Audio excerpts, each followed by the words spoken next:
Do you feel like your business finances are really well organised? Do you feel like you're on the ball with it, like you know what you're doing, you're in control, and that you are doing all the right things in terms of managing your finances?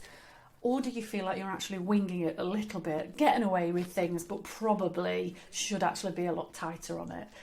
This week I wanted to share with you some key, really simple tips for how you can manage your money that little bit better, but also how you can be thinking about managing it in such a way that it will actually help you grow. So really thinking about organising your finances to help you get ready for growth. So, tips this week. The first one, I would absolutely, categorically recommend using some cloud accounting software. Now, the surge to this, the switch to this has been massive over the last probably 3 or 4 years.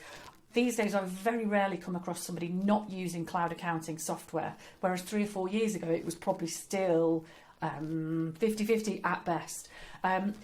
The reason being, it gives you so much control and so much visibility, and it really does help you to keep control of your money and absolutely understand what is going on. So that's my biggest tip really, is get yourself familiar with that software. If you're not using it at the moment, speak to your accountant, because typically each accountant has a preferred system, and if you use the system that they like, then that means it's one that they will absolutely understand, and they'll be able to help you understand it as well. Tip number 2 is invoice consistently. Now, this sounds ridiculously straightforward, doesn't it? But I'm pretty sure we've all done this at some point or other, is that you get a little bit busy and, you know, I need to do this, and then suddenly realise that you're actually really late with your invoices.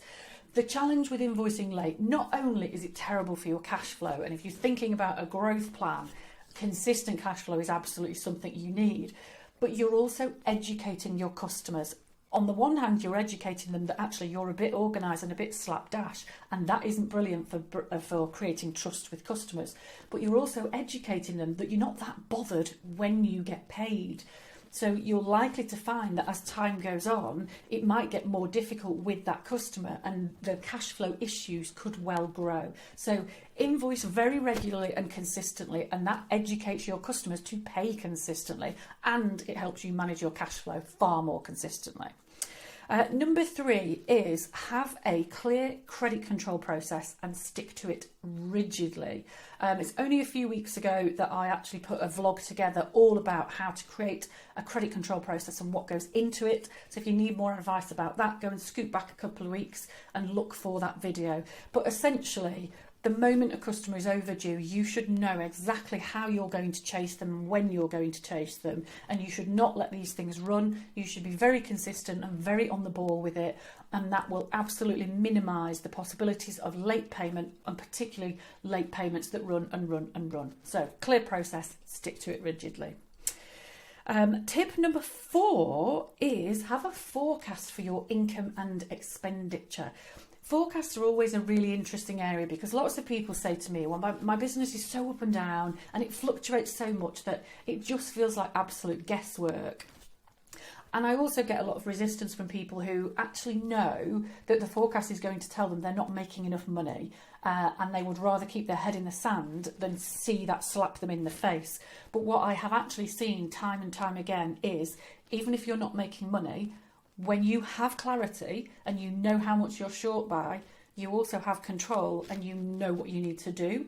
Whereas that lack of clarity and lack of control is a real source of stress. But particularly if you're looking to grow, you have really got to keep a tight eye on that income and that expenditure. You've got to make sure that the income is higher and getting higher still of the expenditure, because you really would ideally want to be building a bit of a growth fund.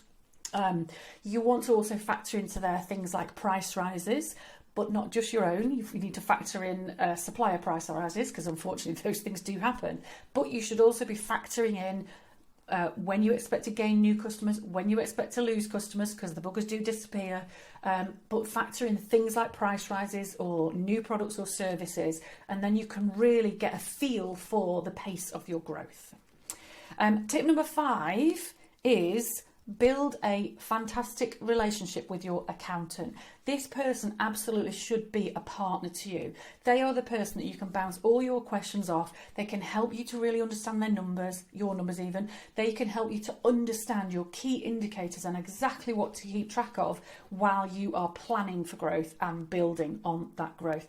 They absolutely should be somebody that you feel you've got a decent relationship with. You can ask your most stupid questions to, and they will not make you feel stupid, but also that they're actively helping you to understand this stuff and have a grasp of it. I've also just noticed one of my little notes you see, and one's got a massive offshoot, and I didn't follow my offshoot. So my offshoot was, when you're looking at your income and expenditure forecast, you also want to be thinking about building in enough of a budget to grow your team, to invest in more marketing, or to improve your systems, because those are the key elements of growth, and they will need to be factored into your income and probably into your pricing. So that's how that beautiful income and expenditure forecast can really help you plan for growth. Now, I know the financial side of business for some people is still absolutely terrifying. Most people did not come into business because you're an accountant and you love balancing the books every day, but you absolutely need to have control and have knowledge. If this is the type of thing that totally flummoxes you, but you know you need to get a grip of it and you're really determined to do that, then that is absolutely something that I can help you with through my one-to-one coaching. So get in touch and let's have a chat about how we can help you get financially shipshape and ready for growth.